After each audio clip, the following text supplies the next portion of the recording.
Hello everyone, Bandit here, and hands up if you enjoy the Survivor Challenge. When it rains, it pours.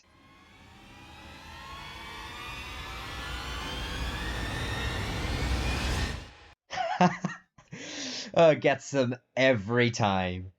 The Survivor Challenge, When It Rains, It Pours, has been around almost 20 years now, beginning in Season 3, Survivor Africa, and appearing as recently as Season 40, Winners at War, at the time of recording. The challenge has appeared in 7 seasons, which are Africa, All Stars, Micronesia, Heroes vs Villains, One World, Millennials vs Generation X, and Winners at War, with minor tweaks added every time. The challenge, When It Rains, It Pours, requires contestants to hold their hand above their head straight and in a handcuff chained to a barrel of water. When the contestants' hands drop too much, the barrel falls and they are splashed with water, causing them to lose the challenge. In later versions, a small beam was added for them to stand on, where if the contestants fell off it, they were also eliminated.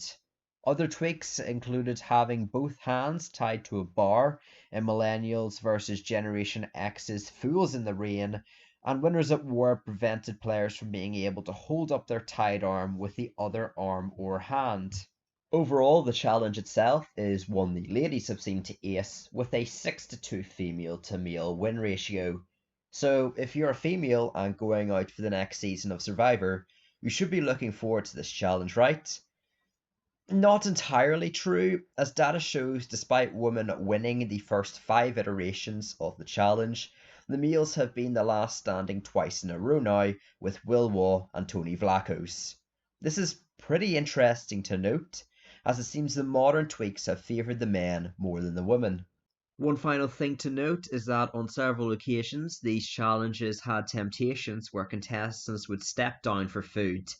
This was the case for Survivor Africa, Micronesia, Heroes vs Villains, One World, and Winners at War. Due to temptations, many players may step down earlier than normal, so this can be a part of strategy building.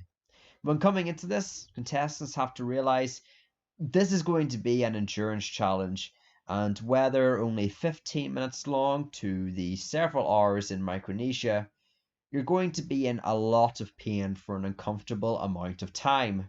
Although the analysis I've gathered refers more to holding your arm horizontally with a weight on it, the same principles apply. You can expect muscle fatigue and for muscles to cramp, as expected, with potential neck cramps also. The worst of the ordeal, however, depending on a person's age and health, is that it can permanently lead to changes in tissue and biomechanics, and perhaps indicates why Survivor have been trying to reduce the length of the challenge by making it harder each time. This challenge not only can have impacts for the rest of the day, but the entire life of a competitor. Moreover, the extreme muscle fatigue may require days to recover, weakening a competitor's challenge performance and ability to do general tasks such as collecting firewood or rebuilding the shelter. Like with all endurance immunity challenges, you'll be going through pain, a lot of it, to get that immunity necklace. So if you don't need it and are in a solid majority alliance, then in my opinion, don't go for it. Wait around a bit if you can for an early temptation to be revealed. These generally appear every 15 to 30 minutes and drop out, saving your body and stomach from further pain throughout the day. It's a pretty simple deal. If immunity's not that important, you feel safe, come on down, have yourself a meal. Unless you are a target for that tribal, save your energy for another challenge. Otherwise, if you are in trouble for the upcoming tribal, then that is when you start using the skills you'll learn in this video.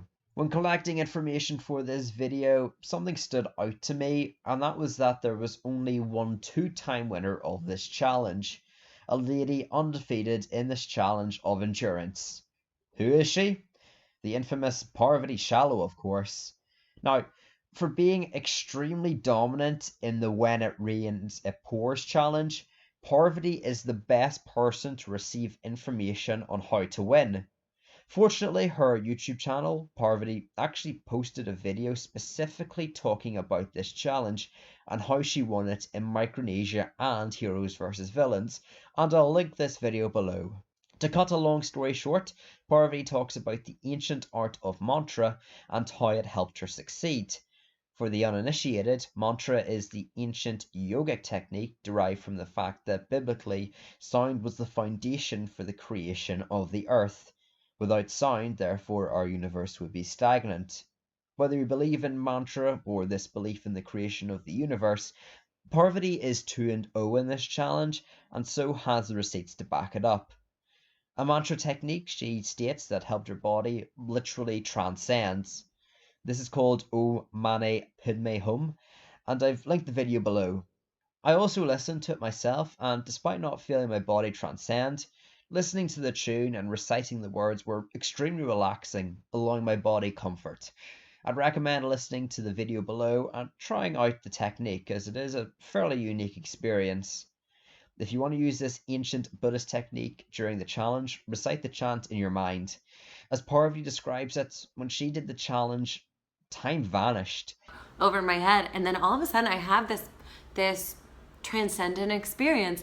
Time vanishes.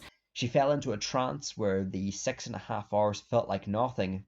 As Parvati says, you don't even need to understand what you're saying to feel something from these techniques. If mantra isn't for you, then more general meditation techniques are available. Below is a link to a Healthline article describing different types of meditation medically reviewed by Deborah Weatherspoon. These include mindful meditation, where you quietly concentrate on your own thoughts and don't pass judgment on them; visualization meditation, where you visualize something positive and focus your thoughts, thus relaxing your body; breathwork meditation, finally, involves changing your breathing pattern through a form of breathing exercise and helps relax the mind. More are also available on this document, however I decided to include the 3 I felt were the easiest 3 to learn. Implement in this challenge and allow you to feel pain relief while making sure you don't zone out too much and drop your arm. Another strategy you can implement is talk the talk, which is useful for those more socially minded. The majority of the outcomes in this challenge involve someone being socially outplayed, such as Clarence losing a game of rock, paper, scissors to T-Bird and getting voted out that tribal, Jason being convinced by his tribe mates he wouldn't receive votes at the next tribal he attended, only to get 4 votes from them, Leaf being assured by Chelsea if he dropped out of the challenge it would lower his threat level, only to get voted out 2 tribals later, and Nick, who originally offered Tony fire tokens to drop, instead dropped out for 1 fire token. I'll give you one of the tokens, Tony. I'm gonna try to go for 3 in a row, Nick, man. Record breaking, man. I'm sorry. Okay. I love Tony's response to Nick initially in this scenario too, as someone standing in an uncomfortable scenario for several minutes may snap a response back. As you can tell, he clearly wasn't willing to drop, yet he gives a clear and concise response to Nick as to why he wants to win and doesn't risk alienating him. It's important to note that for the social aspect of this challenge, that is being utilised when there are only 2 players left. On the topic of Tony, we have the 3rd helpful tip, which is if a rule isn't mentioned, then you can dip into the grey area. Exploits like this can be a great help, as it allows contestants that extra bit of breathing room with a bit of smart thinking that their rivals don't have. It's important to keep in mind common sense is a thing, as trying to do what Ben did, albeit accidentally, in touching the structure to support yourself, doesn't work. Jeff mentions at the beginning of the Winners at War challenge, We've removed your ability to support that arm that is tethered to the bucket with your other hand. However, we see later on the challenge, Tony is pressing his hand against his shoulder, and although it's quick, this offers him far more relief than leaving his shoulder alone.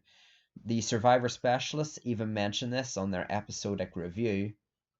But I just don't think you should have been allowed to do that when Jeff blatantly says we made it a rule where you can't hold your arm up. And I know that that's not holding your arm up, it's just touching, but this feels a hell of a lot better than this. Yeah, there's more support here. You can push on a place that hurts. Jeff in these endurance challenges, especially more recently, has been more forgiving when a contestant is doing something wrong unintentionally. Just have a look at how he approaches Nasir. Nasir, get your hand on the back of that, not the cap. I can feel it. Sorry, you gotta move it or I'll call you out. On the back of it, your hand, right I hand. can feel it. So those are my personal tips on how to overcome one of Survivor's most iconic challenges. I also want to shout out T-Bird, the original winner of this challenge, and someone I messaged on Twitter to see what great tips she could provide.